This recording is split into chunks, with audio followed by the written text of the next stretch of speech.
கர்த்தருடைய நாமம் மகிமைப்படுவதாக. ஆண்டவரும் அருமை இரட்சகருமாகிய இயேசுவின் நாமத்தினாலே இந்த புதிய நாளுக்காய் தேவனை ஸ்தோத்தரிக்கிறேன். நம் ஜெபம்.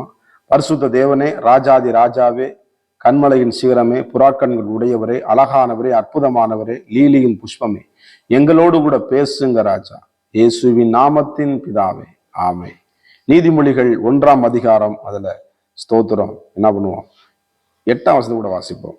நீதிமொழிகள் 1:8. என் மகனே, உன் தகப்பன் புத்தியை கேள், உன் தாயின் போதகத்தை தள்ளாதே. உன் தகப்பன் புத்தியை கேள், உன் தாயின் போதகத்தை தள்ளாதே. இந்த வேதாகமத்தில் பார்த்தீங்கன்னா ஆண்டவர் கொடுத்த இந்த 10 கட்டளையில ஒரு கட்டளை, உன் தாயும் தகப்பனையும் கனம் பண்ணுவாயாக.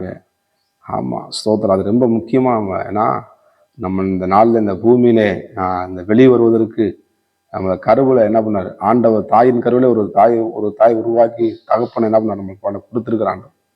இந்த தாயும் தகப்பனை செய்ய வேண்டிய காரியங்களை நம்ம நிச்சயமாக நம்ம செய்யணும். ஸ்தோத்திரம்.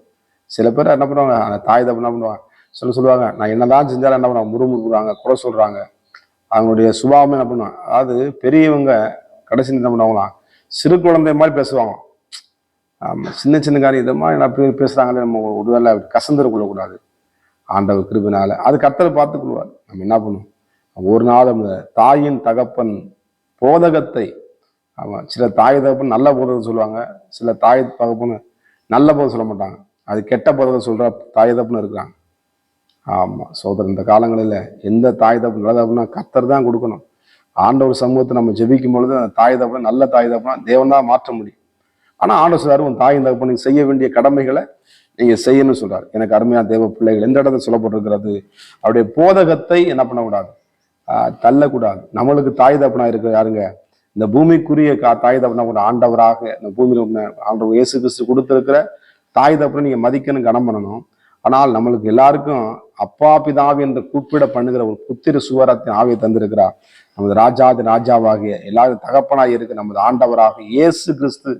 என்னுடைய சார், அவர் போதகத்தை என்னக்கூடாது, நீங்க தள்ளக்கூடாது. அவர் வழியா இருக்கிறார், சத்தியமா இருக்கிறார், ஜீவனா இருக்கிறார். அவர் யோவான் சொல்லுகிற 1ஆம் அதிகாரத்தில் வாசிங்கன்னா, அப்பா என்று கூப்பிட பண்ணுகிற புத்திர சுவிகாரத்தின் ஆவியை நம்மளுக்கு என்ன பண்ணார், கொடுத்திருக்கிறார்.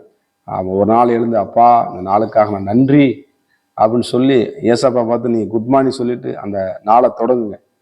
ஆனா ஆண்டவர் உங்க வாழ்க்கை என்ன பண்ணுவார், அற்புதமா நடத்துவார். சில ஆண்டு சொல்லுவார், அந்த வார்த்தையை சிறப்புவாங்க, நம்ம டெய்லி தானே பைபிள் படிக்கிறது தானே, எனக்கு எல்லாம் தெரிஞ்ச பைபிள் வசனம் தானே அப்படின்னு சொல்லிட்டு நம்ம போயிடக்கூடாது. வசனம் சொல்லுது 9ஆம் வசனம், அவைகள் உன் சிரசுக்கு அலங்காரமான முடியும், உன் கழுத்துக்கு சரப்பணியுமா இருக்கும்.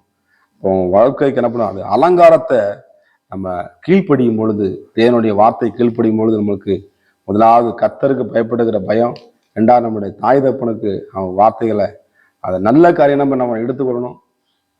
தீமையான கருத்தை என்ன பண்ணுவோம், ஆமாம் அதை கண்டுக்காம இப்படி விட்டுறணும்.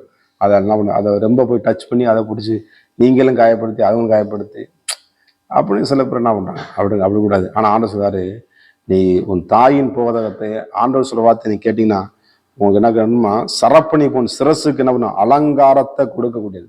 உன் குடும்ப அலங்காரமா, உன் பிள்ளைகள், நீங்க பெற்றெடுக்கிற அந்த பிள்ளைகள், நீங்க வளர்த்து கொண்டிருக்கிற பிள்ளைகள் உங்களுக்கு என்ன பண்ணும், அலங்காரமான கிரீடமா இருப்பாங்க. அதான் இங்க வசனம் சொல்லுது, அவைகள் உன் சிரசுக்கு அலங்காரமான முடியும். அலங்காரம் முடியும் பார்த்தீங்கன்னா அலங்காரத்தை கொடுக்குது. இப்போ நம்ம தலையை சீவிருக்கேன், கொண்டகமெல்லாம் சீவினா அசிங்கமா இருக்கும். அதை நேரத்தை நம்ம சீவினா என்ன பண்ணுவோம், தலையை சரியா சீவுறது இல்லை, எண்ணெயும் தேய்க்கிறது இல்லை. நம்ம ஆண்டை கொடுத்த அந்த தலைமுடி என்ன பண்ணும், அவன் நல்லா தலைகளை குடிச்சு நல்லா எண்ணெய் வரும்போது அது உங்களுக்கு ஆசுவாதப்படுவோம். எனக்கு அருமையான தேவ பிள்ளைகளே, நீ சொல்லக்கூடிய சிரசுக்கு அலங்காரம், உன் கழுத்துக்கு சரப்பணியுமா இருக்கும். 10ஆம் வசனம் சொல்லுது, மகனே, பாவிகள் உனக்கு நயங்காட்டினாலும் நீ சம்மதியாதே. அப்ப இன்னைக்கு பாவம் செய்யறதுக்கு எத்தனையோ யாருக்கு என்ன பண்றான், கூட்டாளிகள் இழுத்துட்டு கொண்டு பண்றான், அன்னைக்கு இழுத்துட்டு கொண்டு போறான். அவங்க நயங்காட்டினா அப்படின்னா அவங்க நயவஞ்சமா பேசி இந்த பாவத்தை செஞ்ச கூடவா, இவனை சும்மா இருந்தா போதும். ஆனா சொல்லுவாங்க, அவன் கூட சேராத, அவன் திருட்டு புத்திச்சு, அவன் கூட சேர்ந்து அந்த திருட்டு புத்தி அவனுக்கு வந்துடும். ஆமா, நல்ல பிள்ளைகளோட சேரு அப்படின்னு சொல்லுவாங்க. படிக்கிறவோட இருந்து படிச்சா நல்லா படிப்போறோம், குறை சொல்றோம்னு சொன்னா குறை சொல்ற புத்தி தான்.